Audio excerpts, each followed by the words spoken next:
ఇప్పుడు డయాబెటీస్ పరంగా, సిమిలర్గా క్యాన్సర్స్, కొన్ని ఇన్ఫెక్షన్స్లో చాలామంది ఒక జ్వరం రాగానే ఒక పారాసెటమాల్ తీసుకుంటే ఓకే, బట్ చాలామంది యాంటీబయాటిక్ అబ్యూస్ చేస్తున్నారు. అంటే ఒక దగ్గు జలుబు రాగానే ఎజిథ్రోమైసిన్ ట్యాబ్లెట్ తీసుకోవడము, లేకపోతే లూజ్ మోషన్ వామిటింగ్స్ వస్తే ఇంకేదైనా యాంటీబయాటిక్ వాడడము.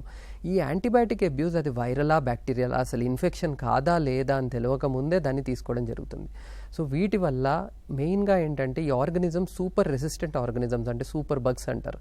వీటి వల్ల మనకు నిజంగా వచ్చినప్పుడు యాంటీబయాటికే మనకు పనిచేయకుండా అయిపోతుంది.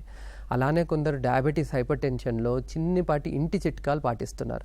అంటే ఉప్పు తగ్గించేయడము, డైట్ ఫాలో చేయడం, అవి చేయడం మంచిదే, కానీ మెడికేషన్ వాడాల్సిన టైంలో కూడా వాడకపోవడము, సో అది తగ్గిపోతుంది అని సెల్ఫ్గా అనుకోవడము, వాటి వల్ల కాంప్లికేషన్స్ ఎదురవుతున్నాయి. మెయిన్గా వీటికంటే క్యాన్సర్స్ లాంటి రోగాలు వచ్చినప్పుడు నాటు వైద్యాలు, సిమిలర్గా ఆకుమందులు ఇలాంటివి తీసుకోవడం జరుగుతుంది. దానివల్ల ఏంటంటే క్యాన్సర్స్ అన్నిటికీ ఎవ్వరు ట్రీట్మెంట్ లేదు అనుకుంటారు, బట్ అన్ని క్యాన్సర్స్కి ట్రీట్మెంట్ ఉన్నాయండి. ఓన్లీ ఒకటే టిప్ దాంట్లో ఏంటంటే ఎర్లీ డయాగ్నోసిస్. అంటే డయాగ్నోసిస్ వచ్చిన వెంటనే ట్రీట్మెంట్ తీసుకోవడము, ఎర్లీ ట్రీట్మెంట్ తీసుకోవడం చాలా ఇంపార్టెంట్. చాలామంది ఆ క్రిటికల్ హవర్ని మిస్ చేస్తుంటారు. సో దాని ద్వారా ఏమవుతుందంటే వాళ్ళకి కాంప్లికేషన్స్ అయ్యి మొత్తం బాడీ అంతా స్ప్రెడ్ అయ్యి అప్పుడు డాక్టర్కి అప్రోచ్ అయినప్పుడు ఎవరు ఏమీ చేయరాదు.